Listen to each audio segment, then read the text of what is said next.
Bonjour à tous, bienvenue dans cette nouvelle matinée de Security Live sur News Sécurité en collaboration avec la Cyber Task Force. On salue son président Sébastien Garneau et en collaboration également avec l'Institut français de sécurité civile.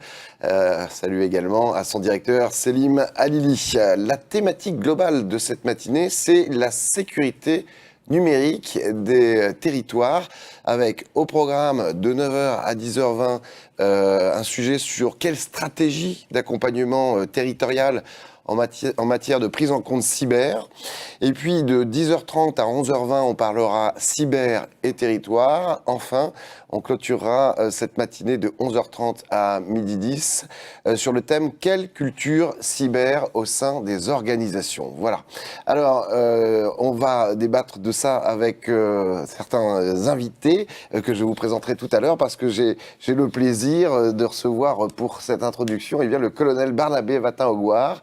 Bonjour, colonel. Bonjour, monsieur. Vous allez bien ? Très bien, oui. Bon, je suis ravi de vous avoir sur ce plateau. On va introduire effectivement sur cette thématique avec la prise de conscience de chacun.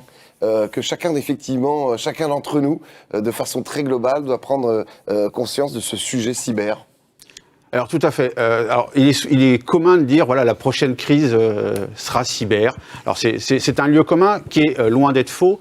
Faut garder à l'esprit que pour certains la crise cyber elle a eu lieu déjà il y a 1 an, peut-être 2 ans. Ils s'en sont peut-être pas remis. Certains, la crise cyber elle a commencé ce matin avec une attaque qui a eu lieu la nuit dernière.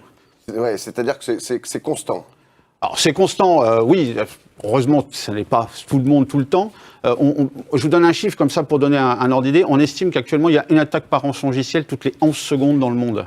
D'accord. Voilà. Ouais. Donc c'est voilà. Quasiment constant. C'est quasiment constant. Quasiment tout le monde. Et cette prise de conscience, elle doit être généralisée, véritablement. Elle doit être généralisée puisque il n'y a pas de taille, il n'y a pas de localisation plus particulière qu'une autre. C'est-à-dire que, quelle que soit la taille de son entreprise, de son entité, de sa collectivité, on peut être attaqué. Quelle que soit la localisation, Internet n'a pas de limite. Je veux dire, on est à côté d'un attaquant qui peut être dans un autre pays, qu'on soit à Marseille, à Paris ou à Culmont-Chalindrey, si vous voulez. Donc il n'y a pas vraiment de notion de distance. Voilà, le seul intérêt des attaquants, et souvent les cybercriminels, c'est de récupérer de l'argent. Bien sûr, ça va de la micro-entreprise à la très grande entreprise, bien sûr. Il y a cet impact, cette volonté effectivement de soutirer de l'argent, et parfois aussi de certaines influences peut-être politiques, là aussi sur les cyberattaques. Hein. Alors ça, on ne peut pas l'exclure. On ne peut pas exclure qu'il y ait peut-être des volontés politiques derrière. De déstabilisation. De déstabilisation, ça on ne peut pas l'exclure. L'attaquant, souvent, est quand même dans un groupe cybercriminel. Lui, son objectif, c'est l'argent. Et l'argent, si c'est pour la bonne cause, je dirais, ou la mauvaise cause, c'est l'argent qui l'intéresse. Très bien. Eh bien, écoutez, je vous propose juste, après ce petit jingle, d'en discuter avec nos autres invités. À tout de suite.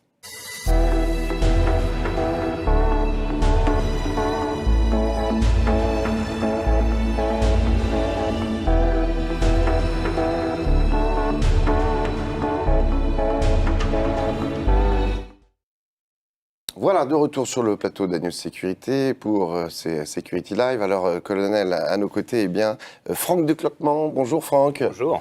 Praticien en intelligence économique et membre du conseil scientifique de l'Institut d'études de géopolitique appliquée. Merci d'être sur le plateau de News Sécurité.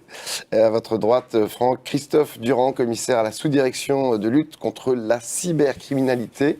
Bonjour, merci d'être là. Bonjour, merci pour l'invitation. Et puis il est avec nous à distance, il est en visio, Franck Jiquel, responsable des partenariats de cybermalveillance.gouv.fr.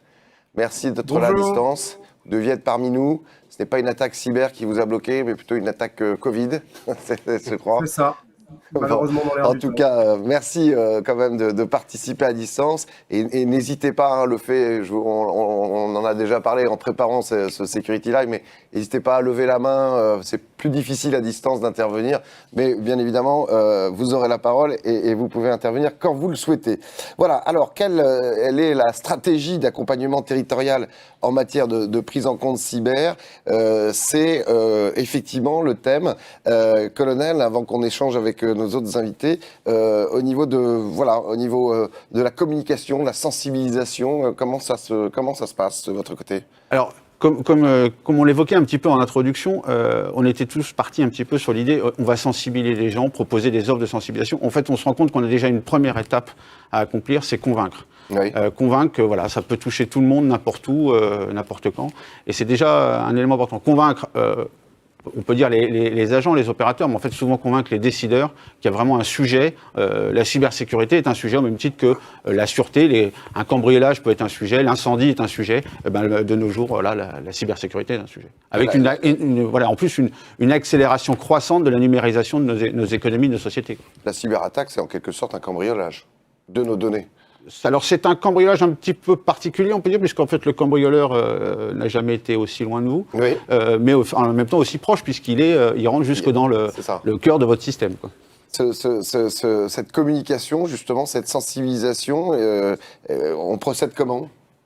Alors déjà, il faut convaincre les gens qu'il y a un sujet et il faut aller les voir, leur expliquer. Alors, on essaie de convaincre les gens, déjà en prenant des exemples qui leur parlent. Ouais. Il y a deux ressorts. Déjà, trouver des exemples qui sont proches de leur secteur. Voilà, on compare pas une TPE-PME avec un grand groupe, une multinationale, ça n'a pas de sens. Et il y a un autre ressort, alors qui peut paraître sans intérêt, mais que les gens aiment encore bien, c'est avoir un exemple qui est proche d'eux territorialement. Ça n'a pas forcément de sens. Ouais. Mais ça fait partie des ressorts. Ça sert à rien de parler d'une mairie qui s'est fait attaquer en Suisse quand vous êtes à Bordeaux. Si vous avez un exemple qui est proche, ça peut sensibiliser un peu plus. Franck de Cloquement, qu'est-ce qu'on peut apporter comme élément là-dessus ? Je suis tout à fait d'accord, et c'est vrai que maintenant, je vais reprendre un élément essentiel en matière de linguistique, c'est-à-dire que la taille ne compte plus. Effectivement, tout le monde est sujet aux cyberattaques. Il peut effectivement y avoir, et c'est l'essentiel, les problématiques de ransomware, rançongiciel, de chiffrement des données inclus dans certaines administrations, certaines mairies, certains hôpitaux, etc. Et puis, il y a également les attaques qui sont dues potentiellement également au contexte géopolitique et géoéconomique. Nous sommes en guerre économique, je vais reprendre les termes du général Buquet, qui a fait une interview récemment, le patron de la DRSD, et qui explique qu'effectivement ce contexte, en fin de compte, conditionne tout le reste. Donc ça veut dire que nous avons aussi des concurrents sur le plan économique ou sur le plan stratégique qui, parfois, hébergent des groupes de cyberattaquants, alors parfois des criminels, parfois des gens commandités, et qui peuvent s'en prendre à nos infrastructures vitales, et en particulier ce qui est contenu dans les régions, ça peut être un peu toutes sortes de choses, les hôpitaux évidemment, les mairies, les datas de santé, les datas hébergées dans des centres mal protégés ou moins protégés, où les personnes en responsabilité n'imaginent pas être l'objet de ce type d'attaque parce que considérant qu'ils sont trop petits. En fait, il n'y a pas de problématique de taille, maintenant tout le monde peut être attaqué. On sait qu'on le sera tous, maintenant c'est une question de temps. Voilà. Est-ce qu'il y a la honte d'avouer qu'on a été attaqué On a essayé, nous, de contacter, par exemple, des collectivités pour qu'elles viennent témoigner sur ce plateau et on a senti des freins, d'ailleurs, ils ne sont pas là, pour venir témoigner. Est-ce qu'ils ont raison d'avoir peur ? Ils ont toujours peur de... Il n'y a pas que de la honte, il y a aussi de se montrer comme quoi on a été vulnérable et qu'on peut l'être encore. Est-ce qu'ils ont raison d'avoir peur ? La honte, la peur, on peut la comprendre, enfin, c'est tout naturel. Maintenant, ça a beaucoup évolué depuis les dernières années. Des attaques, notamment sur les collectivités territoriales, on en compte dès le début des années 2000. Et c'était sporadiquement, on avait des informations. Maintenant, je dirais, alors c'est de plus en plus connu. Les collectivités communiquent de plus en plus dessus et il ne faut pas avoir honte. C'est-à-dire qu'il n'y a pas de...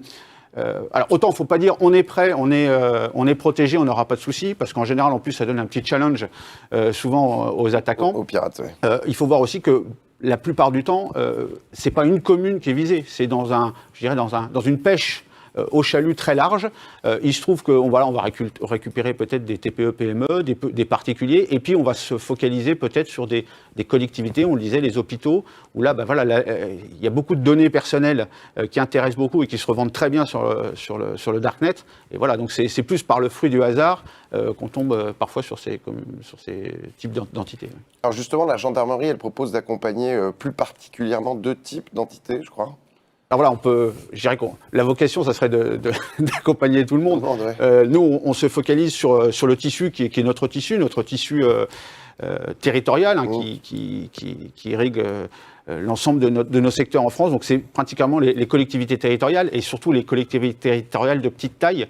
Comme on l'a dit, elles ne sont pas exemples de vulnérabilité. Ça peut être une cible derrière, avec une difficulté par rapport à une plus grosse commune, c'est que souvent la taille de la collectivité et la taille correspond à la taille des capacités de réponse et de résilience. Ouais. Et voilà, plus on est petit, plus c'est difficile. Et souvent, en fait, on se retrouve souvent avec le maire, en fait, qui est le seul décideur et le seul capable de faire quelque chose. Donc là, c'est un élément des problèmes important. De moyens aussi financiers, bien évidemment. Alors, problème de moyens financiers, évidemment. Et l'autre aspect, voilà, c'est les TPE, PME et même je dirais certaines ETI. Alors on ne parle pas de celles qui dépendent de grands groupes, mais des petites ETI où là il y a effectivement beaucoup à faire. Et alors justement, comment vous procédez pour les aider ? Alors on les propose de les accompagner sur je dirais que sur un ensemble d'actions, en espérant ne pas avoir à intervenir sur la dernière. Ouais.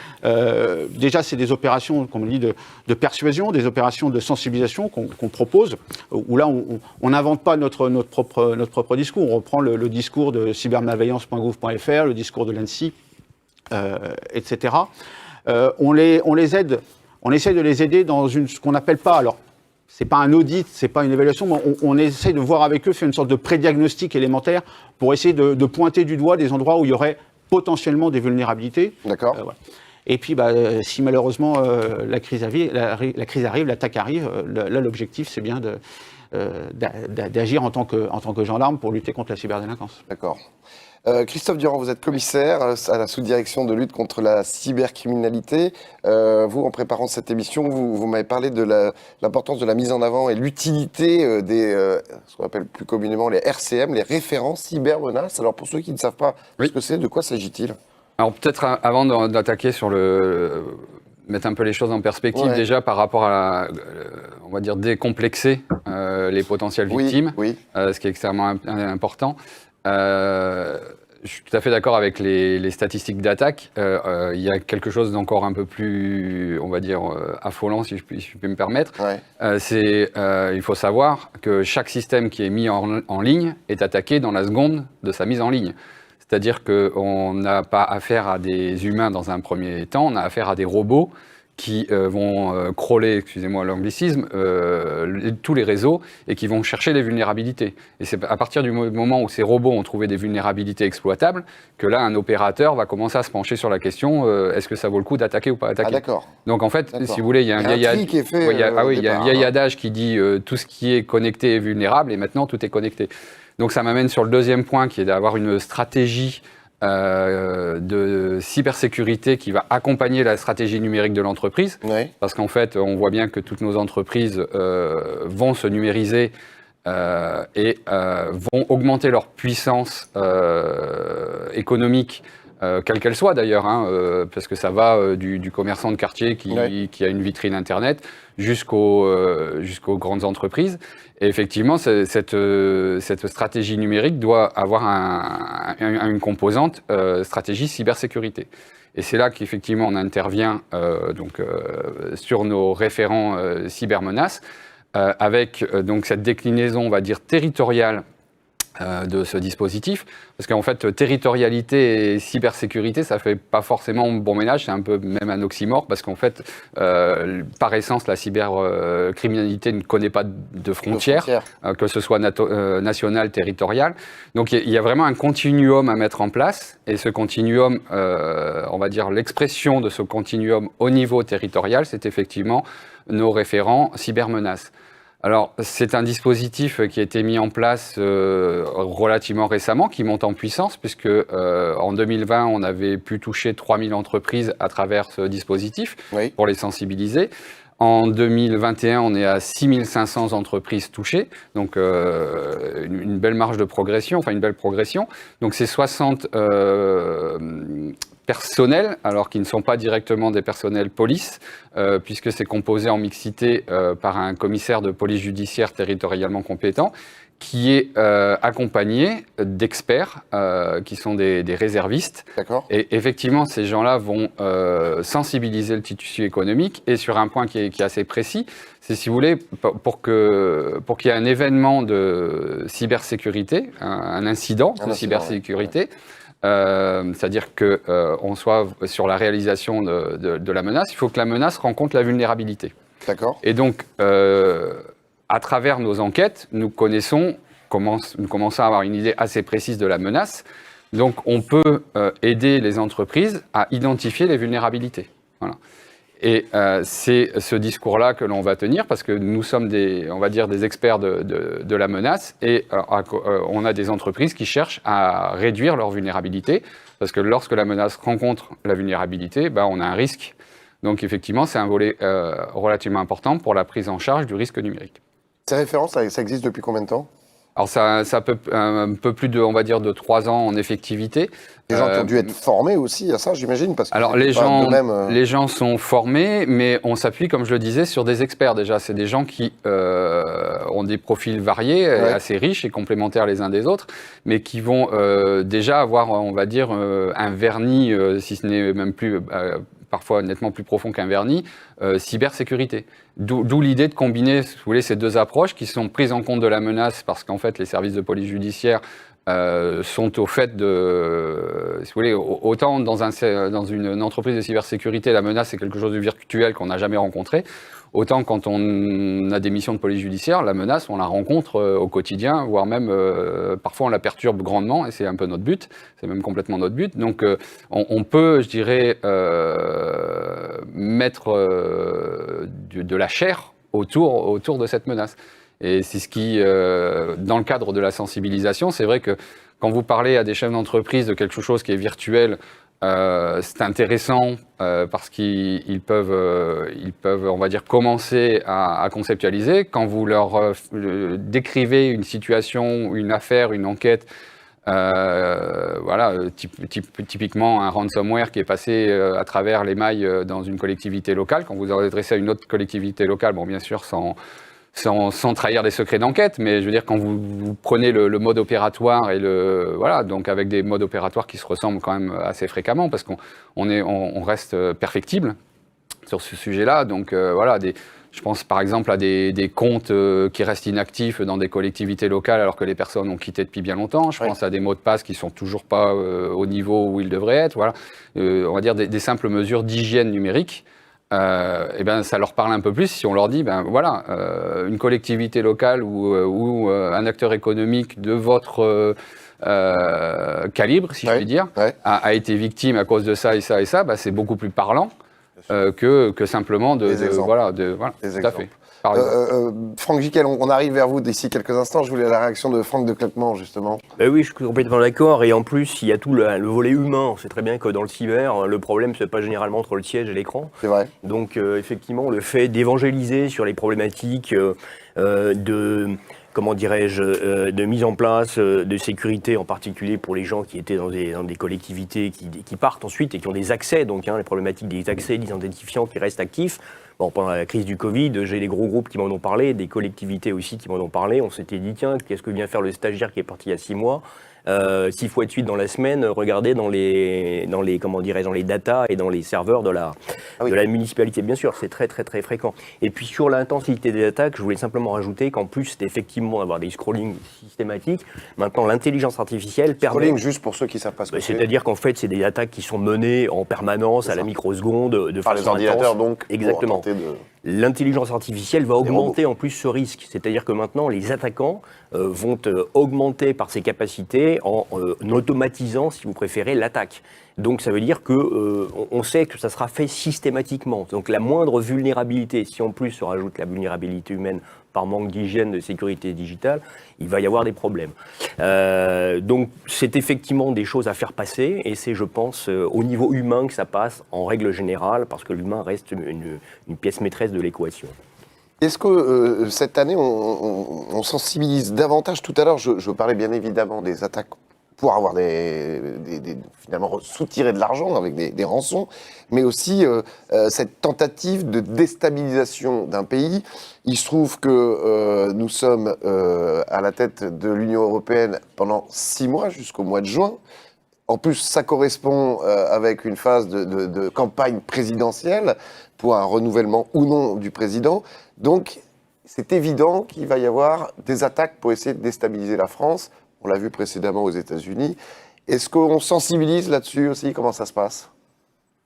Il y a de la sensibilisation qui est faite. Alors l'ANSSI s'en occupe. Guillaume Poupard a fait très récemment une interview à ce propos, en expliquant que c'était des choses qui étaient sur les processus en matière de vote et de déstabilisation par la sphère digitale, si j'ose dire la sémantique, dans les espaces sociaux, ce qu'on appelle les réseaux sociaux. Donc tous ces éléments-là sont à prendre en considération.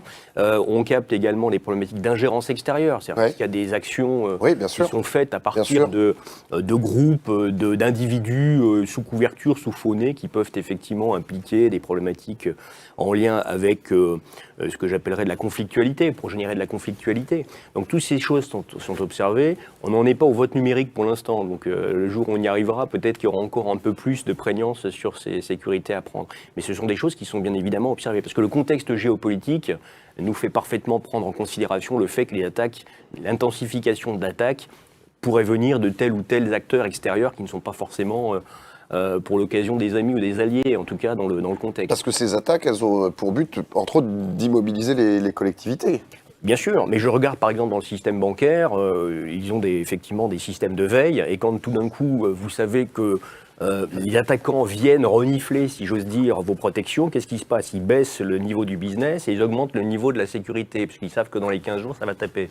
Alors dans les systèmes industriels où il y a moins de remédiation et de mise en place de patchs informatiques pour remédier sur des problématiques de vulnérabilité logicielle, parfois on l'a vu dans l'industrie, tout d'un coup ça se fait attaquer parce que vous avez des vulnérabilités. Au niveau bancaire, ils font très attention à ça, mais ils voient en fait les éclaireurs en fait, de ces fameux cybercriminels, ils les détectent, ils les voient venir si vous préférez. Puis il y a aussi l'autre problème, qui est les problématiques de l'espionnage. C'est-à-dire que vous rentrez dans un dispositif, vous restez en dormance, vous ne cassez rien, tout est laissé comme ça en dormance, et puis à l'occasion de contextes géopolitiques particuliers ou d'une volonté politique d'un État particulier, tout d'un coup, vous avez une montée en puissance pour un sabotage, une déstabilisation, l'arrêt de services particuliers en période, par exemple, Covid ou en période critique. Voilà, ce sont des éléments qui sont aussi existants dans ce dispositif. Il y a les ransomware, les ransom-logiciels, tout ce qui est chiffrement, et puis il y a la partie également offensive qui laisse place à des problématiques de déstabilisation et donc d'espionnage à l'intérieur même des systèmes informatiques. Ce sont deux volets spécifiques qui occupent assez souvent l'ANSSI et qui les préoccupent d'ailleurs très très souvent, si on en croit Guillaume Poupard dans ses dernières déclarations. Commissaire, colonel, vous vouliez rajouter quelque chose là-dessus? Juste pas compléter, c'est un petit peu ce qu'on disait tout à l'heure, les groupes cybercriminels aiment bien aussi les challenges, et quand on a des grands événements, alors que ce soit des élections, on a eu les élections aux États-Unis, on a les élections en France, mais peut-être d'autres événements, les grands événements, les Coupes du Monde de rugby, les Jeux Olympiques. Voilà, c'est une occasion pour eux aussi de briller entre eux, de vendre leurs services. On est bien dans des systèmes où on passe d'un groupe à un autre parce que j'ai trouvé une telle vulnérabilité, je suis vendable sur ce marché de l'emploi de la cybercriminalité. Bien sûr. Oui, simplement pour dire qu'en fait on est sur deux niveaux, mais qu'il y a une extrême porosité. C'est-à-dire qu'on est sur deux niveaux parce que ce à quoi vous faisiez référence, c'est plutôt de la sûreté nationale. Donc c'est les intérêts de l'État. Et là, effectivement, je dirais que nous, en tant que police judiciaire, on intervient, mais plus en assistance de services spécialisés sur cette thématique. Et le deuxième niveau, c'est effectivement celui qui vient d'être rappelé, c'est-à-dire l'opportunisme d'être sous les spotlights à un moment donné sur des événements, alors qu'ils soient effectivement électoraux, culturels ou sportifs. Et là, on est plus sur de la cybercriminalité que des actions sponsorisées par des États. Mais, comme je le disais, il y a une porosité parce que les hackers peuvent passer mettre un pied d'un côté, mettre un pied de l'autre, parce que ces compétences sont quand même extrêmement recherchées.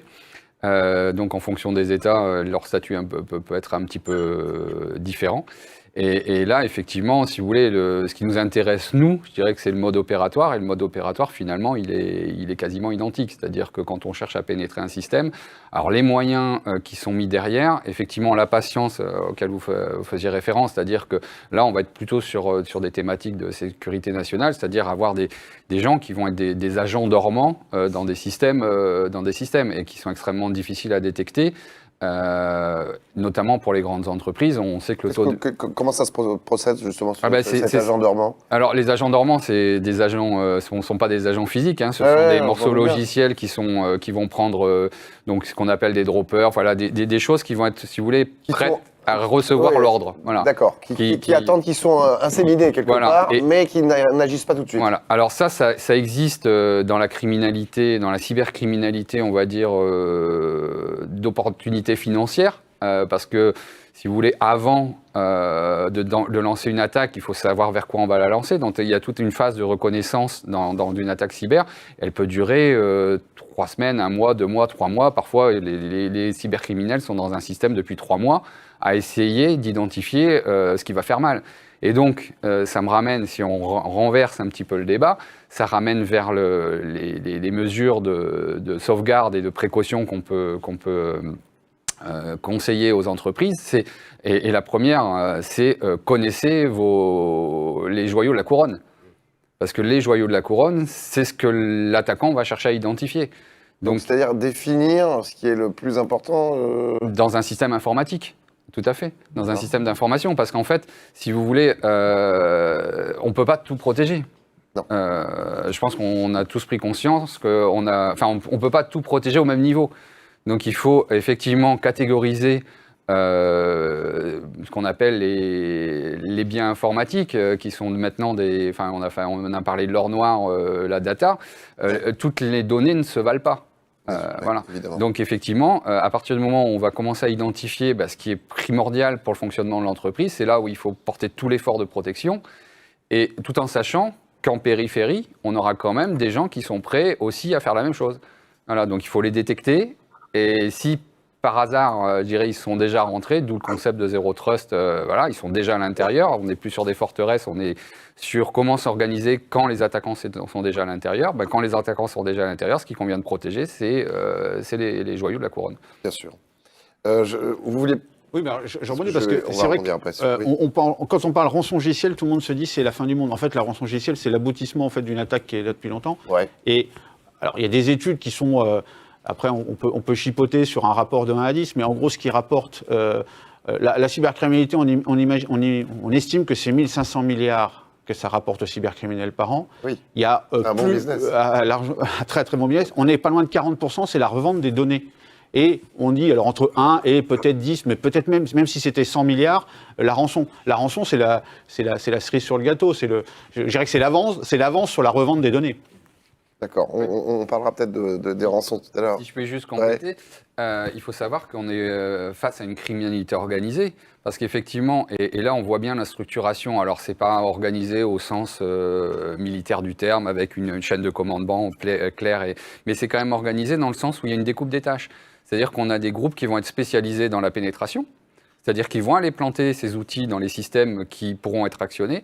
On a des groupes qui vont être spécialisés dans le social engineering, alors j'aime pas trop le terme, moi je parle plutôt d'ingénierie antisociale, parce qu'en fait c'est en... Oui, il faut franciser en ce moment, on nous demande de franciser. Non, mais c'est de l'ingénierie qui n'est pas sociale, mais qui est antisociale, parce qu'en fait on va jouer sur le fait que nous sommes des êtres sociaux, donc que nous pouvons communiquer, que nous avons des choses à partager, pour en abuser. Et pour avoir un accès, donc pour avoir un accès à un compte, pour identifier une personne qui est active dans une entreprise à un certain niveau, et pour essayer, voilà. Donc il y a des groupes qui sont spécialisés là-dedans, qui vont revendre ces informations-là à d'autres qui vont en profiter pour accéder. Et ensuite, en troisième vague, alors parfois c'est très horizontal, parfois c'est un peu plus organisé, mais en troisième vague, on a vraiment le déclenchement de l'attaque. Et en fait, les entreprises, et c'est ce qu'on dit, c'est pas parce que vous avez été pénétré que forcément vous allez être... ça a déjà un coût, parce que ça a un coût en termes de rémédiation évidemment, mais je dirais que ça n'a pas le coût opérationnel que peut avoir un ransomware quand tout le monde est planté devant un écran noir. Bien sûr. Voilà. Donc il y a des phases d'attaque à comprendre, il y a des phases de réponse à amener à chaque fois. Alors, dans le cadre de cette stratégie d'accompagnement territorial pour la prise en compte cyber, justement, on a ce site cybermalveillance.gouv.fr. Franck Giquel, vous êtes avec nous en visio. Vous êtes responsable des partenariats de cybermalveillance.gouv.fr. Pour ceux qui ne le savent pas encore, quels sont d'abord quel est le public visé et quel type de mission vous accomplissez? Alors, cybermalveillance.gouv.fr, ça a été créé vraiment dans le prolongement des missions de l'ANSSI pour aller Je vais juste demander qu'on monte un peu le aider. son en plateau parce qu'on vous entend faiblement et j'aimerais bien. Oui, Merci. Voilà, je vous en prie, pardon. donc c'est un dispositif qui a été créé vraiment dans le prolongement des missions de l'ANSSI pour aller s'occuper des particuliers, des entreprises, des collectivités, essentiellement autour de 3 grandes missions. Une première mission d'assistance qui se fait notamment à travers la plateforme, puisque on va accueillir encore une fois des particuliers, des entreprises, des collectivités, les aider à mettre des mots sur l'incident qu'ils rencontrent. Lorsque ça va être des faits peu techniques, on va leur donner déjà des conseils, rediriger vers des services existants, par exemple liés à la police ou à la gendarmerie. Et dans le cas d'incidents plus techniques, on va aller jusqu'à les mettre en relation avec des prestataires de leur région qui vont les aider à intervenir, remédier à l'incident. Il y a un réseau de 1200 prestataires à l'heure actuelle. On a une deuxième mission essentielle, on en a déjà pas mal parlé et c'est une très bonne chose, qui est la sensibilisation afin de prévenir le risque. Et puis une troisième mission d'observation de la menace, puisque fort de tout ce qu'on peut observer à travers le recueil de ces parcours de victimes, hein, c'est plus de 430 000 parcours depuis la création du dispositif il y a 4 ans, forcément on a des données sur la menace, on a aussi les retours des prestataires qui parfois arrivent à, sur le terrain, identifier des phénomènes qui avaient pu passer complètement sous le radar. Hein. Je me rappelle notamment des arnaques aux faux supports techniques qui n'étaient pas loin des très grandes attaques qui font la une des médias et qui en fait concernaient de petites victimes pour de petits montants, sauf que de manière consolidée, ça représentait un phénomène assez important. Donc voilà un petit peu comment fonctionne tout le dispositif. Quand vous parlez de petites victimes, c'est quel profil? Alors quand je dis petites victimes, c'est parce que là on avait notamment des particuliers, plutôt des TPE que des PME, qui effectivement se faisaient avoir. C'est-à-dire que l'arnaque était liée à une navigation Internet qui était figée et il y avait un message qui appelait à appeler un prétendu support technique, Ah oui. notamment une hotline Microsoft. Et derrière, il y avait au mieux, on vous délestait de quelques centaines d'euros en vous faisant installer des placebos, et au pire, prise de contrôle à distance sur la machine, donc avec tout ce qu'on peut imaginer derrière. Et quand on a identifié ça de manière assez significative, on a pu alerter le parquet en charge de la cyber, qui a demandé, à l'époque c'était les gendarmes du C3N, d'enquêter là-dessus, et ils ont pu identifier et attraper les malfaiteurs qui n'étaient pas du tout à l'autre bout de la planète. Hein. C'était des assureurs Non, d'à côté. lyonnais bien sous tout rapport, qui avaient quand même escroqué déjà plus de 8000 Français pour plus de 2 millions d'euros, je crois. Ah oui, Et c'était quand que le même. début. Et en ce qui concerne les collectivités, quels sont justement les retours que vous avez sur les principales cybermenaces ou cyberattaques observées? Alors nous, ce qu'on observe sur la plateforme, c'est sans surprise, j'allais dire, en grand numéro 1, les ransomware, qui vraiment touchent tout type de collectivité. J'ai beaucoup apprécié tout à l'heure le fait qu'on soulignait, parce que c'est souvent mal compris, qu'il n'y a pas que des attaques ciblées. Il y a aussi, je reprendrai l'expression du colonel, la pêche au chalut, ce qui explique que tout le monde peut être touché. Alors déjà, tout le monde a sûrement des choses qui vont intéresser les malfaiteurs, mais même sans ça, avec des systèmes faiblement sécurisés, non mis à jour par exemple, ça peut être le cas. Nous, le premier vecteur de compromission qu'on identifie sur les ransomware, ce sont les accès distants. En deuxième menace, on a aussi beaucoup les vols de comptes. Donc ça touche tout type de comptes, les comptes de réseaux sociaux, les comptes de messagerie, beaucoup. Donc là, ça peut être issu de plusieurs phénomènes, mais notamment des accès faiblement sécurisés encore, des mots de passe trop faibles ou connus, Ouais. ou issus d'autres vols de données. Et puis, dernière grande menace, mais qui va toutes les lier, nous on l'appelle un petit peu la mère de toutes les attaques chez nous, c'est l'hameçonnage, le phishing. Je pense qu'on en reçoit tous et tout énormément à titre personnel. Et ça n'a absolument rien d'anodin. Ça peut être ciblé et ça peut conduire notamment à des ransomware ou à des vols de compte dont on parlait. Et puis après, c'est les dominos. On arrive à l'usurpation d'identité, de la fraude bancaire ou ce genre de choses.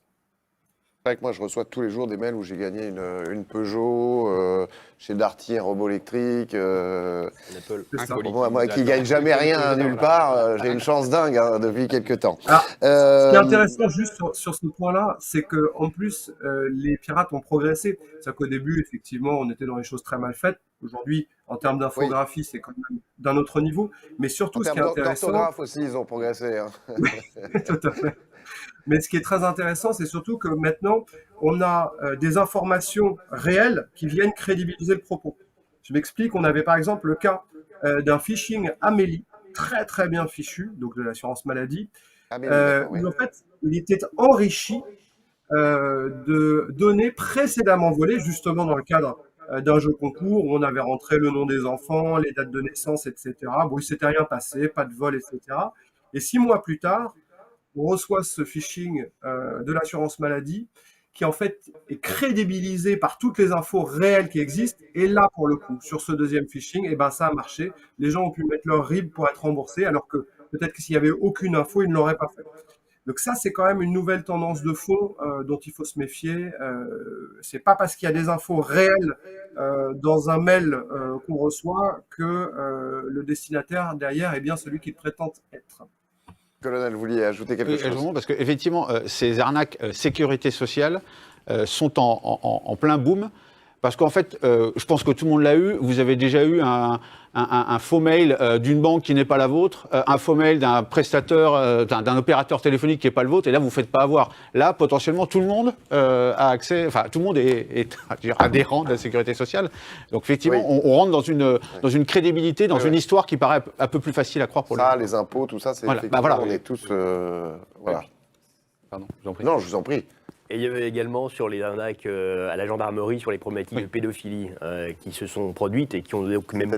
C'est-à-dire que vous receviez un mail en expliquant que vous aviez été pris sur des sites traitant d'enfants et de choses un peu trash. Ouais, donc là, on s'affole. Voilà. Et on mettait des noms véritables des gradés de la gendarmerie en expliquant que vous deviez vite prendre contact parce que, etc. Voilà. Vous étiez dedans? Bon, non. Ah, Tout à fait, on en avait parlé ensemble d'ailleurs avec eux. Et ça crédibilisait également le propos. C'est-à-dire qu'on scénarise, on crée en fait un écosystème de conditionnement qui ensuite, dans un second temps, effectivement, crédibilise l'arnaque. Donc c'est véritablement de l'ingénierie sociale. Alors justement, avant qu'on continue, qu'est-ce que vous conseillez à ceux qui nous regardent à ce moment-là où on a un doute? D'ailleurs, on n'a pas de doute quand on reçoit ça, probablement. On est pris par la peur, par l'angoisse, on se dit qu'est-ce que c'est que cette histoire? Il y a un réflexe systématique à avoir, et qu'on ait le doute ou qu'on l'ait pas, c'est d'aller sur le site concerné directement. Ne pas passer par le lien qui est donné dans le mail. Tout service de bon niveau permettra de retrouver ces informations-là directement depuis le site web et non pas à travers les liens présents dans un email. Et ça doit devenir vraiment un réflexe de consommation numérique Et dans ce cas de figure, là, où ces mails de pédophilie, etc., dans ce cas-là, on fait quoi? On va sur le site de... Là, pour le coup, on va tout simplement contacter les services compétents, police ou gendarmerie. On va à la source, en fait. D'accord, et là, on demande, est-ce que vous avez envoyé ce type de mail? Oui, je vous en prie. Alors, c'est effectivement un phénomène assez large. Mais simplement, peut-être en amont de ça, savoir comment fonctionne l'acteur de la menace. Et en fait, l'acteur de la menace, quand vous recevez ce type de mail, il joue sur un ressort qui est l'émotion. Bien sûr. C'est-à-dire qu'à partir du moment où vous recevez un mail où on cherche à vous emmener dans le domaine émotionnel, c'est-à-dire soit par la menace ou en gros vous êtes quelqu'un de pas très recommandable parce que vous êtes allé sur ces sites-là, soit par vous avez gagné super, soit par c'est le service des impôts, donc une forme d'inquiétude qui peut voilà. Ou la pitié. Ou la pitié. À partir du moment où on vous emmène sur le champ émotionnel, il ne faut pas cliquer. Il ne faut pas cliquer parce qu'en fait, il faut prendre 2 mètres de recul et dire mais pourquoi l'attaquant va m'emmener sur l'émotion. Et là, tout de suite, je dirais que ce recul va vous permettre de ne pas faire l'erreur. Mais c'est vrai que, et si vous voulez, la cybercriminalité, pardon, c'est jamais qu'une numérisation de la criminalité. Les escrocs des années 80-90 qui vous harcelaient au téléphone, Bien qui sûr. vous parlaient, très très vert à des secrétaires ou à des directeurs financiers pour déclencher des faux virements, sont les mêmes méthodes, c'est-à-dire qu'on utilise en plus, il y a des études, alors je suis pas psychologue, mais il y a des études qui montrent assez nettement qu'à partir du moment où vous faites référence au côté émotionnel, vous avez beaucoup moins de barrières à l'action. Parce que quand vous êtes dans le rationnel, forcément vous analysez, donc vous ne cliquez pas tout de suite.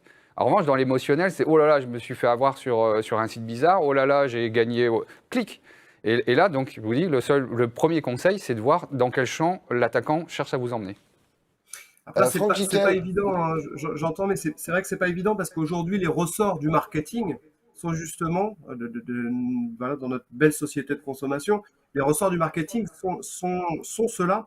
Et de plus en plus, moi, je trouve que ce que vous dites est très intéressant d'essayer de réfléchir aux mécanismes derrière, mais vraiment, c'est de plus en plus affiné et bien fait, et ça prend aujourd'hui même les codes du marketing moderne. On l'a vu notamment sur des faux jeux concours pour gagner des places dans des parcs, etc., ou les arnaques phishing Air France pour les X années d'anniversaire de la compagnie, où c'était au moment vraiment de l'anniversaire de la compagnie, et ils avaient dupliqué le truc. C'est vraiment compliqué. Ouais. C'est pour ça que je me permets de redonner ce conseil-là, par défaut, aller voir l'information à la source, même quand il n'y a pas de doute. C'est le meilleur conseil qu'on puisse donner, je pense. Ah, mais ils sont pas, enfin, si je puis me permettre, ils ne sont pas exclusifs. Les deux, pour moi, les deux se combinent. C'est-à-dire que dans un Ouais. premier temps, effectivement, on évite de tomber dans le piège émotionnel. Et je vous rejoins tout à fait et sur le fait que ça devient de plus en plus pertinent parce qu'on a des attaques, par exemple, à des campagnes de mailing à la fausse livraison de colis. C'est sûr qu'elles ne vont pas arriver à n'importe quand. Elles vont arriver 10 jours avant Noël, elles vont arriver 3 jours avant la Saint-Valentin. Voilà, donc... Mais enfin, a priori, si on n'a pas commandé de quoi que ce soit, c'était un peu idiot d'aller cliquer sur un truc quand même. Mais au niveau de Noël, la proportion de gens qui commandent sur Internet est quand même de plus en plus élevée tous les ans. Donc ils jouent là-dessus. Après, c'est sûr que si vous n'avez pas commandé, il n'y a pas de raison de cliquer. Là, comme ça a été évoqué, là maintenant on est dans l'industrialisation de ces escroqueries, on en envoie des millions, il y en a 3 qui répondent, ça fait la journée des cybercriminels. C'est clair. Non, mais c'est clair. Oui, c'est le principe. C'est-à-dire que la pêche au chalut amène à un moment à industrialiser la démarche. Donc, en lançant les filets, on peut récupérer assez facilement les profils qui sont intéressants. Voilà. Je reviens vers vous d'ici quelques instants, Franck de Cloquement. Je voulais, Franck Giquel, savoir, en termes de protection face à ces menaces, vous pensez, donc il y a 2 volets, il y a le volet humain et le volet technique. Oui, c'est fondamental de faire coïncider les deux. Le volet humain, on l'a évoqué tout à l'heure, c'est essentiel, ça doit être un maillon de la chaîne de sécurisation des collectivités, des entreprises. Nombre des victimes qui arrivent sur notre plateforme pourraient éviter de l'être si juste elles maîtrisaient les fondamentaux de l'hygiène numérique, les mots de passe, les sauvegardes, les mises à jour. Donc ça, c'est déjà fondamental. Donc, faut pas hésiter. Il y a aujourd'hui énormément de ressources qui existent. Nous, on en publie beaucoup. C'est en licence ouverte. On n'est pas les seules sources, mais voilà, on a des kits de sensibilisation. Donc, faut pas hésiter. C'est très accessible et c'est se sécuriser à pas cher.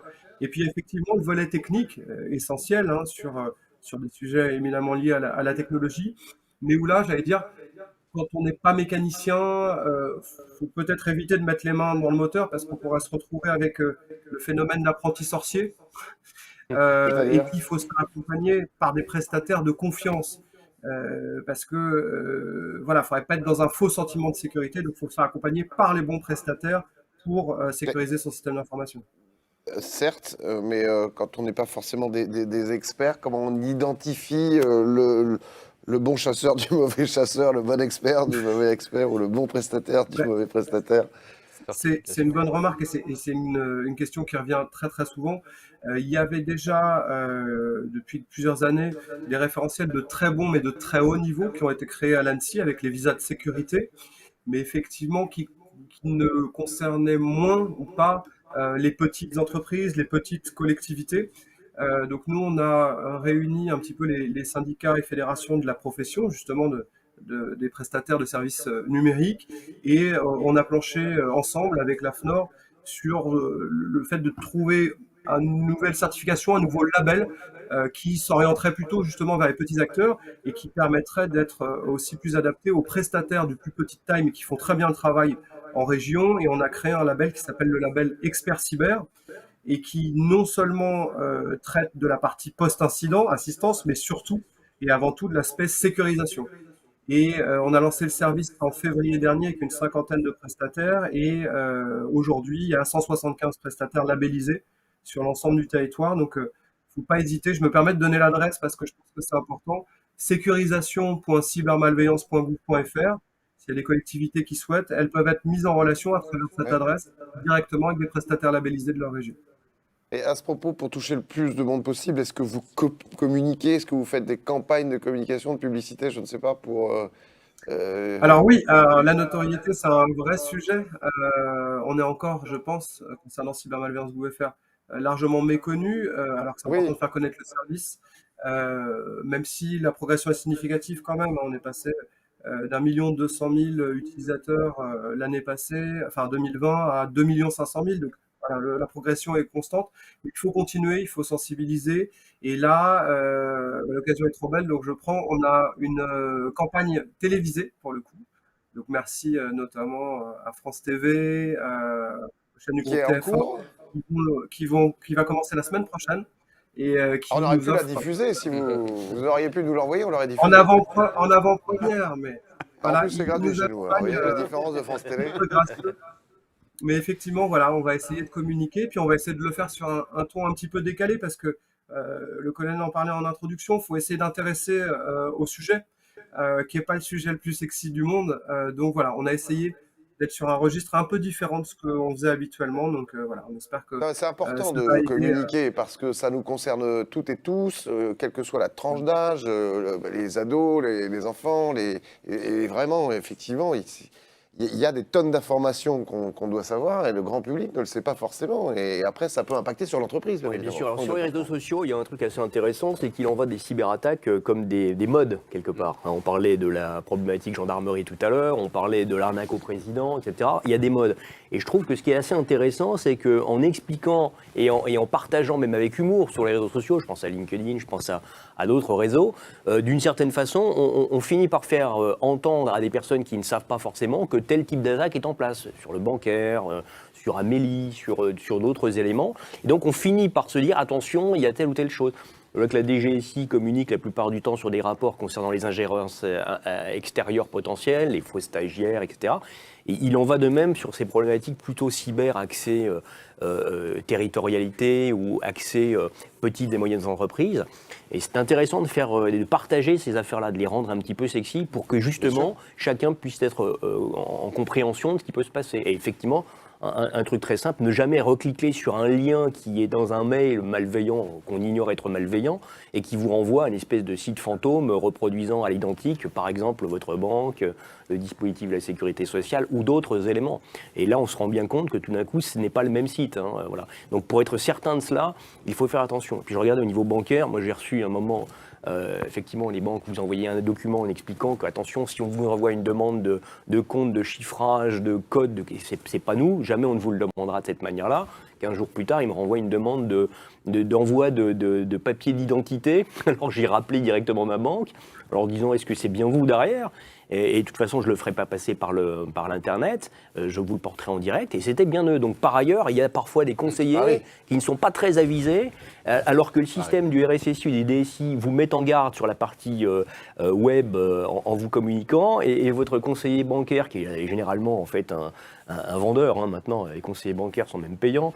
Donc, en l'occurrence, vous demande des papiers pour se conformer à telle réglementation en matière d'identification sur vos comptes et passe directement par un mail perso qui peut tout à fait être hacké, sur lequel éventuellement un hacker va récupérer, pourquoi pas, vos papiers d'identité pour crédibiliser dans le cadre d'une attaque plus large. Voilà. Donc il y a tous ces éléments-là à prendre en considération et différentes échelles de regard sur lesquelles il faut former. Et la formation, je peux vous dire que quand vous formez des gens, moi je l'ai fait pour le RGPD, vous les formez 3 fois l'an, c'est pas mal, mais c'est même insuffisant parce que finalement au bout de 2 mois, les réflexes partent. Il faudrait former en permanence, hein, comme les comptines qu'on en prenait étant plus jeune, hein, il faut faire répéter, répéter, répéter pour que ces choses rentrent. Et ne soient pas pris pour des trucs un peu exotiques, un peu sexy, un peu trendy, un peu à la mode. Et puis on l'oublie, et puis on passe à autre chose, et puis finalement on se fait voir comme un andouille quelques semaines plus tard. Et d'ailleurs, les humains dans les dispositifs se testent exactement comme les matériels informatiques. Hein. On avait fait, nous, avec évidemment l'aval des entreprises, des testings sur des problématiques de clés USB qu'on rentrait dans un système informatique intérieur. Vous laissez 10 clés USB de bonne facture sur lesquelles vous indiquez que c'est le rapport d'activité et les salaires pour l'année en cours. Vous balancez ça dans le parking des employés. Sur les 20 clés qu'on avait balancées, il y en a 19 qui ont fonctionné. La 20e était restée coincée sous un pneu.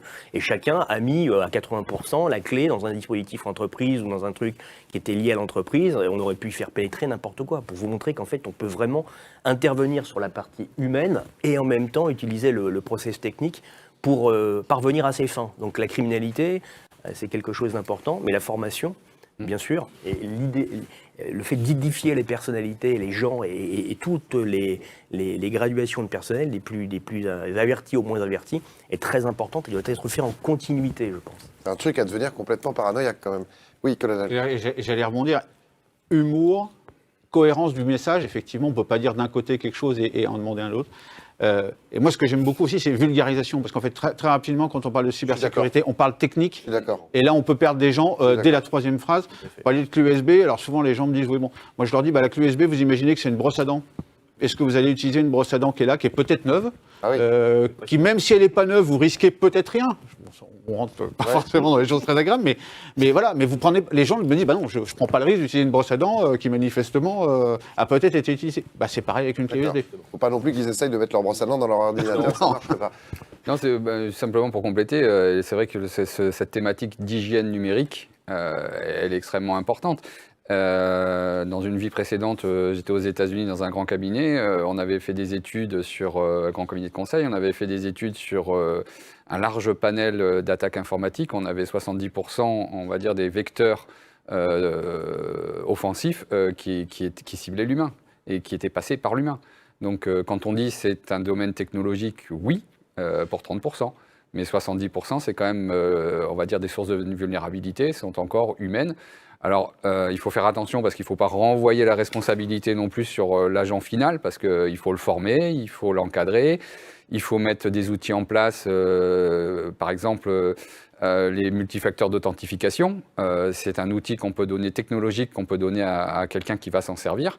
Et parce que si on lui dit oui, votre mot de passe n'est pas bon, on peut lui dire ça pendant 50 ans, ça ne va pas changer. Si on lui dit bon, votre mot de passe est un peu faible, mais en complément de ça, je vais vous donner un double facteur d'authentification, c'est-à-dire que vous allez recevoir un message sur votre téléphone où voilà, il va falloir valider donc quelque chose que j'ai, mais quelque chose que je connais et quelque chose que j'ai, donc 2 facteurs d'authentification.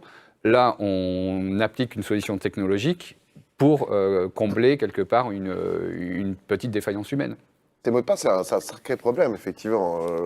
J'avais entendu dire qu'il fallait faire carrément des phrases, mais dont le contenu, finalement, n'est pas très logique, pour essayer de se protéger au maximum, c'est ça?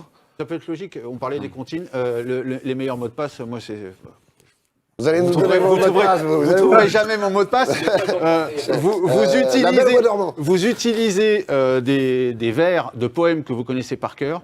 Je peux vous dire qu'avec la ponctuation, je peux vous dire qu'avant de trouver le mot de passe, il faut y aller. Mais vous le connaissez par cœur. Et ça veut dire qu'on le garde définitivement ou il faut le changer régulièrement? Il y a ça aussi. Dans le doute, il faut le changer régulièrement. Alors, non seulement il faut le changer régulièrement, et surtout, Alors, c'est toujours facile à dire. Il faut avoir un mot de passe différent par application. C'est très facile à dire, c'est plus difficile à faire, sauf si on a un gestionnaire de mot de passe. Voilà. Mais au moins, déjà, que les gens aient un mot de passe différent de leur sphère privée et de leur sphère professionnelle. Il faut connaître quand même beaucoup de poèmes pour mettre plein de vers. Il n'y a que Fabrice Lucchini qui arrive J'ose espérer que vous avez encore en mémoire quelques poèmes. Pour arriver à... Un alexandrin, ça fait déjà pas mal de lettres. Tous les sites internet, il n'y a que Lucchini qui va y arriver. Oui, en fait, la facilité est faite sur des problématiques, c'est-à-dire que les sites internet vous disent est-ce que vous voulez vous connecter de telle manière, et on le fait automatiquement sur le mot de passe. Donc, par effet rebond, le jour où vous faites hacker, du coup, vous avez des comptes, Facebook, je raconte n'importe quoi, Google, etc., qui sont complètement vérolés parce que, d'une certaine manière, par effet rebond, le hacker a touché l'âge. Voilà. Et donc, c'est assez simple. D'où l'intérêt, effectivement, de complètement individualiser par compte. Avec des mots de passe particuliers. Ça demande du temps. Franck Giquel, 2 minutes, parce qu'il est loin de nous. Mais... Oui. Juste parce que tout ce qu'on est en train de dire est essentiel, mais fondamental aussi dans la sensibilisation, si on ne veut pas être juste dans la liste de contraintes. Expliquer pourquoi il faut faire les choses. Donc, contextualiser, expliquer les risques. Tout à l'heure, en introduction, vous parliez des impacts pour intéresser. C'est extrêmement important parce que pourquoi il faut avoir 17 mots de passe différents, pourquoi il faut qu'ils soient complexes, etc. Lorsqu'on explique et qu'on prend un exemple de vol de données, etc., et pourquoi pas d'ailleurs dans le domaine professionnel prendre des exemples de la vie privée, nous c'est ce qu'on fait en sensibilisation, ça marche beaucoup mieux. D'ailleurs, plutôt que les données de l'entreprise ou de la collectivité, parler aux collaborateurs, d'éviter de perdre les 20 ans de photos de famille, vous allez voir que ça va résonner tout de suite beaucoup mieux. Et expliquez-leur, parce que c'est assez simple finalement, les mécanismes de comment les pirates s'y prennent. Et là, pour le coup, on retient mieux quand on comprend.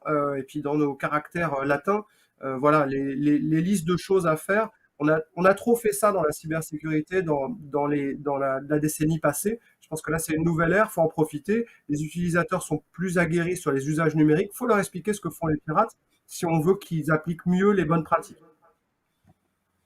Oui, je vous en prie. Ouais, sur le sujet, donc effectivement, ça a été évoqué, mais je pense que c'est quelque chose qu'il faut vraiment prendre en considération, c'est les gestionnaires de mots de passe. Maintenant, il y a des produits, on va dire, grand public et libres de droit. Il y a des produits payants également qui vous permettent, en fait, à chaque... puisque votre téléphone est synchronisé maintenant, la plupart du temps, avec votre ordinateur, à chaque connexion, en fait, chaque création d'un nouveau compte, ce générateur de mots de passe va générer pour vous un mot de passe extrêmement compliqué, qui ne sera pas nécessaire de retenir, puisqu'en fait, il va être intégré dans l'application.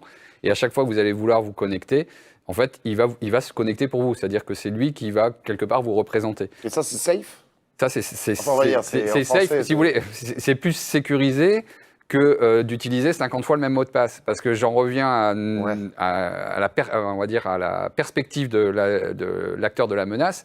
Lui, c'est 50 fois le même mot de passe, c'est du pain béni. Parce que ça veut dire que si votre mot de passe est compromis sur un site, et il y a des sites qui permettent de les trouver, forcément, ce qu'il va faire, et on appelle ça, alors il y a encore un anglicisme, du credential stuffing, c'est-à-dire qu'il va prendre les mots de passe qu'il connaît et il va les injecter partout. Parce qu'encore une fois, on est sur de la robotisation d'attaque. Ouais, donc voilà, si votre mot de passe a été compromis par un site, il va être essayé 150 fois. Ouais.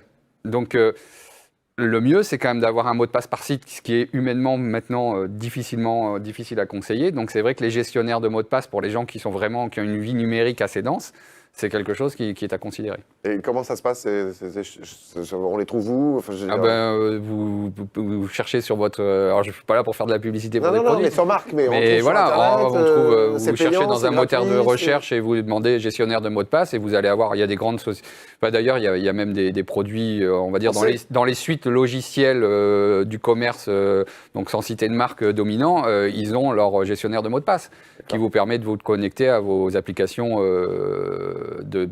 bureautique, mais qui peuvent aussi vous permettre à vous connecter à Internet et compagnie. Parce qu'aujourd'hui, quand on se connecte, quand on crée un compte, l'ordinateur demande est-ce que vous voulez qu'on le retienne pour qu'on n'ait pas à le taper à chaque fois. On a intérêt à le faire, ça, ou pas? Mieux vaut ne pas le faire. Ah oui. Mieux vaut conserver. Ça veut dire qu'à chaque fois qu'on va sur une multitude de sites qu'on fréquente... sauf si vous avez ce porte-clés sécurisé qui est le gestionnaire de mot de passe. Si vous lui demandez de retirer, il le retient. Si votre session n'est pas verrouillée, n'importe qui arrive. Vous n'avez même pas besoin de rentrer le mot de passe. Oui, bien sûr. Ça reste un collègue souvent, mais enfin... Juste pour aussi un petit truc technique, à une époque, on disait qu'une marque était moins hackée que d'autres. Bon, je vais le citer, on s'en fiche. Mac, Apple, avait moins de problèmes de virus que d'autres marques. Est-ce que c'est toujours le cas? En termes d'attaque, c'est difficile à dire. Après, si vous voulez, c'est aussi de l'opportunisme. Parce que quand vous parlez de produits de cette marque-là, vous faites référence à des gens qui sont généralement un petit peu plus aisés que la moyenne, donc qui sont des cibles plus intéressantes. Donc il y a eu des attaques qui ont été développées spécifiquement visant cette marque-là. D'accord. On a dit aussi, là c'est un produit libre de droit, on a dit aussi, il n'y a pas de virus sur Linux. Ça a été une vérité très très courte. Parce que les gens qui ont ce système d'exploitation sont des gens qui sont un peu plus engagés dans la vie numérique, donc qui potentiellement présentent aussi. Encore une fois, c'est toujours un bilan et l'économie du crime, ça n'a pas changé. Hein. Ce sont des gens opportunistes, ils vous font toujours un bilan coût-avantage. S'ils ont avantage à développer quelque chose, ils vont le développer. Après, si la masse fait que sur certains systèmes, c'est beaucoup plus facile et puis qu'ils trouvent à gagner leur vie, si je puis dire, bon, voilà, c'est des arbitrages, mais ça dépend. On peut avoir des ciblages aussi sur ce genre de produit parce que ça peut être potentiellement plus intéressant. C'est possible. Est-ce qu'aujourd'hui, on estime qu'il y a en France, réelle prise de conscience des entreprises et des employés? Est-ce qu'on a beaucoup progressé là-dessus? Je ne sais pas qui veut en prendre. Franck? Moi, si vous voulez, je peux vous en parler parce qu'on avait cet échange-là avec deux de nos membres. En l'occurrence la CPME et le MEDEF, avec lesquels on travaille depuis un certain nombre d'années et qui, depuis la crise sanitaire et le recours fort au télétravail, nous demandent même des contenus cyber parce que la com chez eux leur dit que la cybersécurité, les sujets cybersécurité, c'est aujourd'hui parmi les sujets qui font le plus de clics dans les newsletters. Donc oui, on pense que c'est un sujet qui intéresse beaucoup plus largement.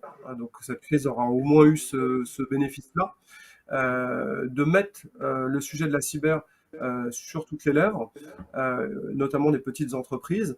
Après, ils ne savent pas forcément par où commencer, vers qui se tourner, on en parlait tout à l'heure. Mais en tout cas, le sujet existe alors qu'encore il y a 3 ou 4 ans, c'était loin d'être le cas. Donc moi, je vois ça plutôt de bonne manière. Enfin, autour de la table, vous me direz si vous confirmez, mais nous, on ressent en tout cas vraiment cet effet-là. Et on le ressent également au niveau des prestataires de services.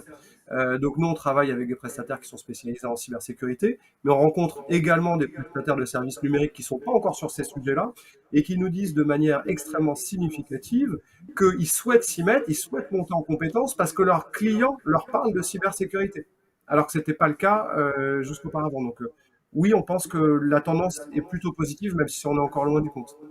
Claudel, c'est aussi le cas de votre côté? Oui, on sent que la demande explose.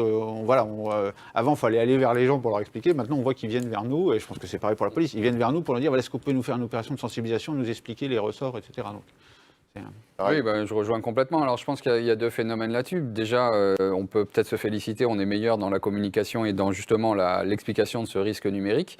Donc, c'est pour ça aussi qu'on est plus sollicité. Et puis, je pense qu'il y a aussi une dimension qui a été choquante pendant la pandémie, c'est quand le grand public s'est aperçu que ces cybercriminels n'hésitaient pas à attaquer des hôpitaux en pleine crise sanitaire.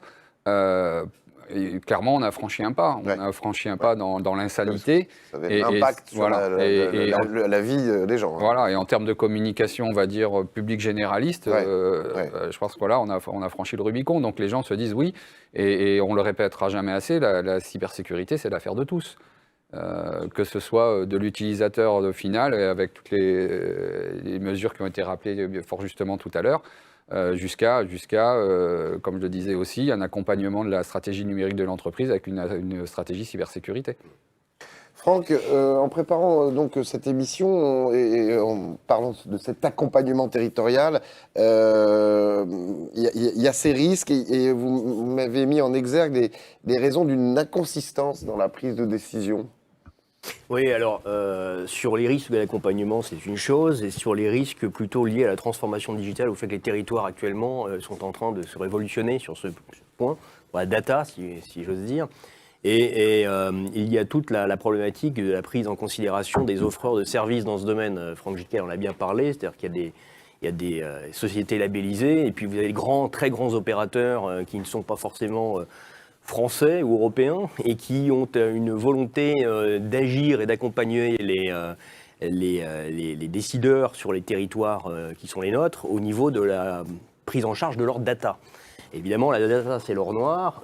Derrière, il y a de la data stratégique, il y a des problématiques de sécurité nationale, on l'a vu très concrètement sur les hôpitaux, les fournisseurs d'énergie et d'autres éléments.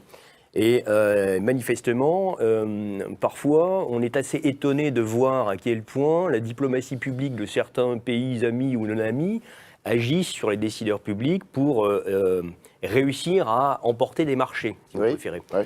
Les liants, alors je ne vais pas citer les collectivités, mais les liants parfois pour 30 ans, dans l'accompagnement des datas qui émanent des collectivités ou des régions sur leur transport, les problématiques énergétiques, sur les problématiques en lien avec tout ce qu'une collectivité locale ou territoriale peut émettre, dans l'objectif, on le sait tous, c'est-à-dire de capter la massification de ces données à un horizon 2050 sur l'intelligence artificielle, qui a besoin de se nourrir de méga données pour pouvoir effectivement en extraire des éléments saillants. Et donc les opérateurs extérieurs viennent effectivement au mariage, viennent effectivement proposer leurs services, génèrent beaucoup de lobby à travers des échanges culturels, à travers toutes sortes de choses. Et puis les élus locaux se laissent un petit peu, j'ai envie de vous dire, embobiner la plupart du temps, parce que on n'est pas Paris, voilà, c'est intéressant de voir des approches énamourées, si vous préférez, de prestataires extérieurs. Donc vraiment faire attention à ça. Alors on est plus sur le domaine un peu géopolitique, c'est-à-dire qu'on regarde plus ça en amont.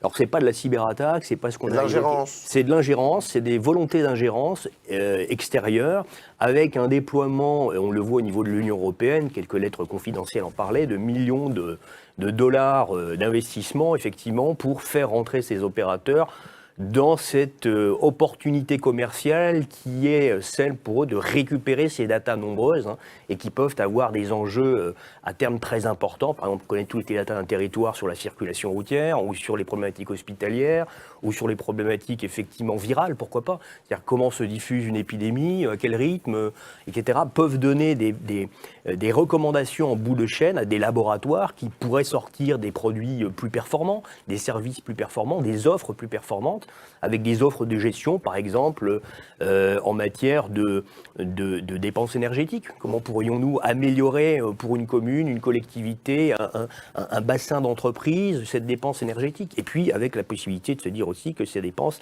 indiquent aussi des activités industrielles. Donc, quelles sont-elles? Le niveau de dépenses énergétiques indique beaucoup de choses, on le voit. Donc, si vous préférez, cette capacité qu'ont ces acteurs à pouvoir s'ingénier dans nos dispositifs publics, et en passant par les territoires qui sont effectivement moins édifiés que la partie parisienne, est un élément sur lequel il faut, je pense, avoir un œil très très sérieux. Vous avez à ce propos un ou deux exemples à mettre en avant? Je ne voudrais pas les mettre en avant, mais effectivement, il y a un ou deux exemples. C'est important. Oui. Alors, je prends par exemple, alors je vais parler de chez moi, en Bourgogne, à Dijon. Moi, je m'étonne toujours de voir Google arriver avec une captation d'informations sur une concession qui leur est offerte, si j'ose dire, avec d'autres opérateurs, sur une trentaine d'années pour la captation des données au prétexte effectivement de fabriquer des villes intelligentes. Alors c'est intéressant. Après, il faut chiffrer les datas, il faut être certain qu'elles ne partent pas à l'extérieur, il faut être certain que l'offre qui est proposée quand c'est peu cher ou à prix remisé, c'est que c'est vous le produit. Donc à un moment, il faut aussi faire très attention à ces opérateurs et ces approches, parce qu'actuellement, tous les territoires et toutes les collectivités sont effectivement dans cette transformation à marche forcée, et puis avec en plus des marges de progression importantes. Donc toujours faire attention aux opérateurs extérieurs. Les Chinois sont très bons aussi et interviennent aussi. Vous avez un exemple aussi avec les... Alors il y en a, oui, effectivement. Je préfère pas trop en parler, mais effectivement, il y en a. Et peur d'être cyberattaqué. Oui, c'est surtout effectivement qu'ils sont sur le plan lobbying assez fort là-dessus, et les pressions sont pas complètement inexistantes, bien sûr. Donc c'est de la diplomatie publique, et dans la diplomatie publique, il y a la diplomatie d'influence, la diplomatie secrète, et qui lie effectivement aux problématiques de sécurité nationale, c'est-à-dire que derrière, on est, grosso modo, on est des cibles privilégiées parce que fournisseurs d'informations stratégiques importantes. Donc cette volonté d'entrer en gérance ou en infogérance sur nos datas doit être regardée également avec un œil assez critique, et grâce à des spécialistes et des experts aussi être en assurance que derrière, il n'y a pas d'autres choses qui partiront, par exemple, et qui nous seront ravis, si vous préférez, au bénéfice de firmes ou d'entreprises qui pourraient en bénéficier au détriment de nos propres intérêts stratégiques ou nationaux. Lionel, vous voulez rajouter quelque chose là-dessus, rebondir? Sur l'ingérence Ouais. dans l'infogérance, ça peut être un sujet.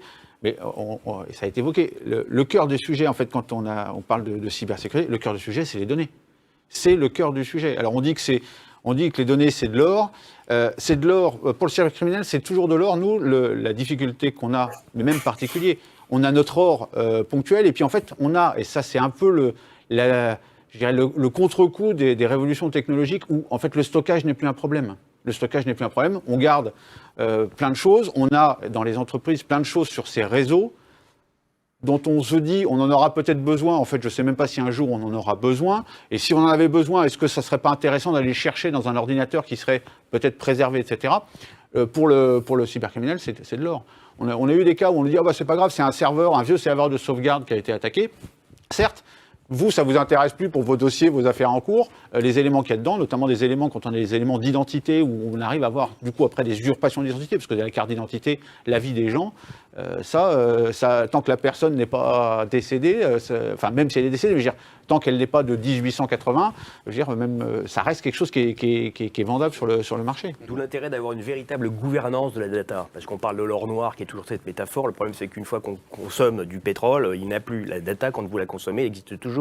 Et elle peut se recombiner, bien sûr, il y en a plus. Et en se recombinant avec d'autres, elle démultiplie les effets. Vous savez, c'est carrément un effet maillage.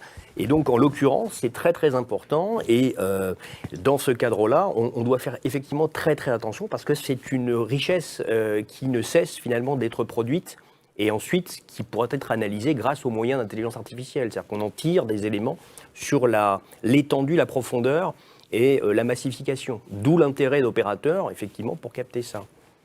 Vous vouliez rajouter... Oui, pour aller dans le même sens, effectivement, la numérisation, en fait, la dématérialisation a accru les possibilités de stockage, et je vous rejoins complètement sur le besoin d'une politique de gestion des données, dans le sens où, effectivement, il faut garder ce qui est nécessaire, mais de la même manière, on ne garde pas un véhicule qui a 40 ans au fond du garage d'une entreprise parce que ça encombre, et ça peut présenter des risques si ça s'enflamme. Là, pareil, on peut faire un parallèle, c'est-à-dire que si la donnée n'est plus nécessaire, pourquoi la garder? Il faut vraiment avoir une vision, quelqu'un qui gère au sein de l'entreprise les données, parce qu'en fait, plus on va collecter de données, pareil, quand vous inscrivez sur un site, est-ce que se poser la question de quelles données j'ai besoin?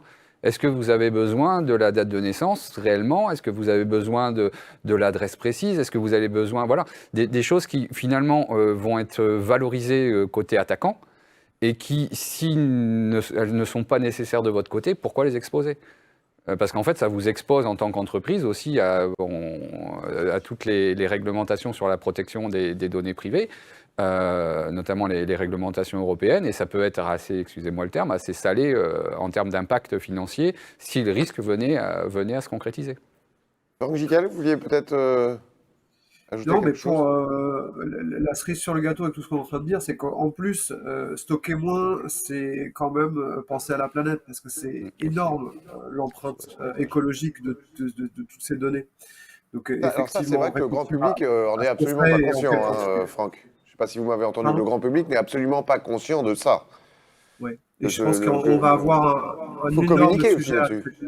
Je pense qu'il y a énormément de communication à faire là-dessus, et de se dire que tous et toutes ces photos qu'on stocke dans le cloud avec 17 exemplaires de chaque scène avec nos enfants, je pense qu'on fait tous pareil, ça a un impact énorme, effectivement, en termes d'écologie.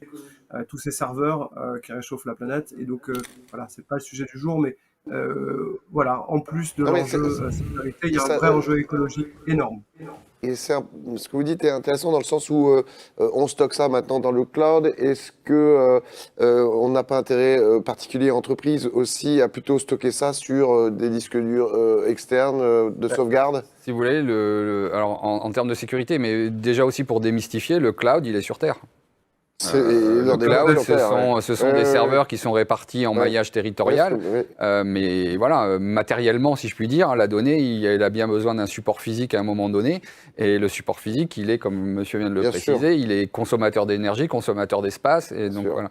Après, sur la sécurité, on va dire stockage personnel versus stockage dans le cloud, dans le nuage, confié à des opérateurs qui sont mieux équipés que peut l'être le particulier. Alors je dirais que le particulier, si vraiment il a la fibre cybersécurité, bon, pourquoi pas avoir un stockage à la maison, pourquoi pas. Mais il faut savoir qu'il est responsable du début jusqu'à la fin de la chaîne de sa propre sécurité. Quand il confie ses données à un opérateur, il y a une co-responsabilité qui va se mettre en place, parce qu'en fait, ça ne l'exonère pas complètement de mesures d'hygiène telles qu'on a parlé, parce que si son mot de passe n'est pas bon pour accéder au cloud, bah forcément, tout le monde va y accéder. Donc, il y a une co-responsabilité, mais en tout cas, sur la sécurité de l'infrastructure elle-même, c'est-à-dire sur le fait que pour pénétrer dans l'espace de stockage, il va falloir passer déjà pas mal d'éléments de défense que le professionnel du stockage aura mis en place. Bon, ça peut être une garantie de sécurité. Donc après, je dirais que c'est un arbitrage en fonction de ce qu'on est capable de faire. Il nous reste 2 minutes. Je voulais savoir très rapidement si aujourd'hui on anticipait les nouveaux risques justement pour accompagner dans le futur, pour cet accompagnement des entreprises, des collectivités. Est-ce que déjà on anticipe ce qui peut arriver, ce qui nous attend demain ? Il y a un risque d'IA, c'est-à-dire que l'intelligence artificielle qui maintenant permet d'automatiser les attaques va monter en plus, va monter en puissance. Alors, c'est aussi corrélatif à la défense, c'est-à-dire que les risques sont effectivement corrélatifs, mais en matière de ressources, l'intelligence artificielle peut permettre également d'augmenter nos curseurs en matière de contre-mesures, si vous préférez, en automatisant également ces contre-mesures et cette automaticité dans ces contre-mesures. Donc il y a une graduation effectivement en progression. Parallèlement, heureusement, les risques de sauvegarde sont aussi augmentés par l'intelligence artificielle, en tout cas les progrès qui sont faits dans ce domaine, de façon à amenuiser potentiellement. L'objectif, c'est une course à l'échalote, si j'ose dire, sans fin. Quelqu'un veut rajouter quelque chose là-dessus ? Oui, alors, sur le volet technologique, entièrement d'accord. C'est-à-dire que, si vous voulez, à partir du moment où les défenseurs ont un outil à leur disposition, les attaquants ont le même parfois avant, parce qu'en fait, en plus, ils ne sont pas gênés, si je puis dire, par des réglementations ou des... voilà, donc... ils sont hors la loi. Voilà, ils sont hors la loi par définition. Donc, effectivement, il y a cette, excusez-moi l'expression, cette course à l'échalote qui est constante et qui le sera toujours. Et d'un autre côté, on a quand même un axe d'action, c'est effectivement la menace. Et donc, alors on a beaucoup parlé, comme on le disait tout à l'heure, sur l'avant-réalisation du risque. Il y a aussi un gros travail qui est fait en termes d'investigation sur l'après, c'est-à-dire que quand l'attaque a été donnée, et c'est là, dans un avenir proche, qu'on entend bien porter nos efforts. Parce que si on veut faire diminuer le risque, ben forcément, il ne faut pas qu'on encourage la menace à se développer. Et pour l'instant, c'est vrai qu'elle se développe. Merci beaucoup, messieurs, d'être venus sur le plateau d'News Sécurité. Merci, Franck Giquel, à distance, d'avoir participé. Saluez Roger de notre part. Je ne sais pas si c'est de votre famille. Voilà, on a une petite pause de 10 minutes, le temps d'un petit... Moi, c'était la première. À très bientôt, en tout cas. Merci beaucoup de la clarté à tous de vos propos. On se retrouve dans 10 minutes pour la suite sur le thème cyber et territoire. À tout de suite.